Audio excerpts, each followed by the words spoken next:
So in my tenure at Yahoo, when I was working at Yahoo, I was responsible at Yahoo for doing business intelligence and data science and data analytics for Yahoo Mail, Yahoo Sports, Yahoo News, Yahoo Finance, and so on. So I got to try I was the customer, in other words. I got to see the headaches, the problems, what needs to be changed, and that gave me a very deep understanding of that problem space. And that's what made me think that, hey, this product that we want to build is really the best aspirin for this headache.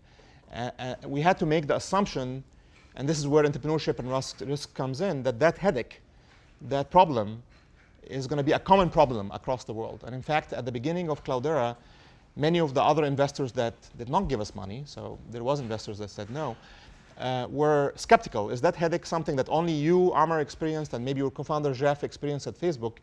Or is that something that all companies will need? Now, luckily, it ended up being something that all companies need. I don't know if you're moderating. Is it okay to take questions? Let's do you and then one more question, and then I think we're out of time. So that sounds like a good endorsement. Do you have any other words to say about being your own customer, solving your own problem? I think definitely being your own customer and solving your own problem gives you a much stronger advantage in terms of coming up with the right solution. So I think it is very useful. It also gives you the passion thing, because if you're your own customer, then the belief and the passion becomes much stronger and reinforced. However, I would say you also want to calibrate it by not making you blind about what other people need, because sometimes maybe that's only your problem.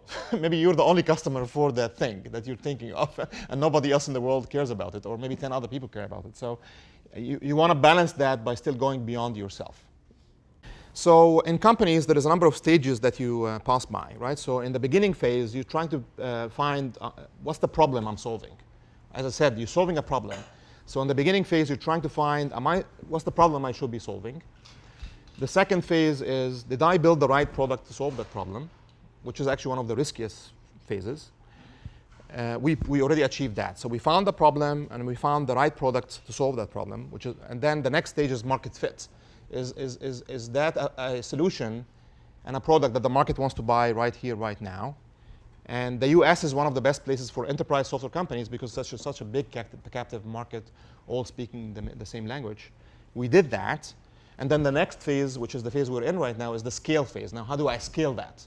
How do I take that and make it worldwide? And that's exactly the phase that we're in right now at Cloudera.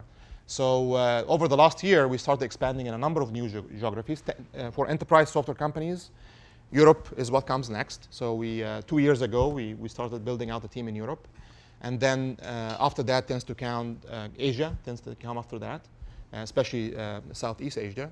And then after that, South America comes. So we are right now just started building out a team. But are you going with your own company or acquiring another company? Oh, no, we're building our own in this case. Why? Because first we do acquire companies. So it's a good question. I'll get back to that in a second. The reason why we haven't been acquiring companies for expansion is that there isn't actually that many other companies in these geographies doing the exact thing that we're doing that we will benefit from. That said, at Cloudera, we did make 5 acquisitions so far. So we did acquire 5 companies. And we tend to acquire companies in one of 2 cases. The first case is acqui-hire. Right? So acqui-hire meaning it's a bunch of people that we think are super smart.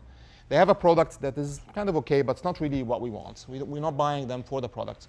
The product shows that they know that they think well, and that's why we acquire them. So these tend to be small acquisitions, on the order of what the Yahoo thing was for myself.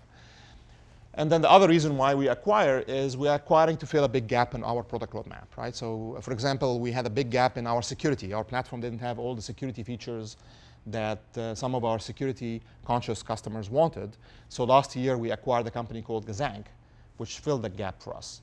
The third reason why you would acquire, which is we haven't done that at Cloudera yet, is expansion, right? So hiring a company that helps you expand your customer base.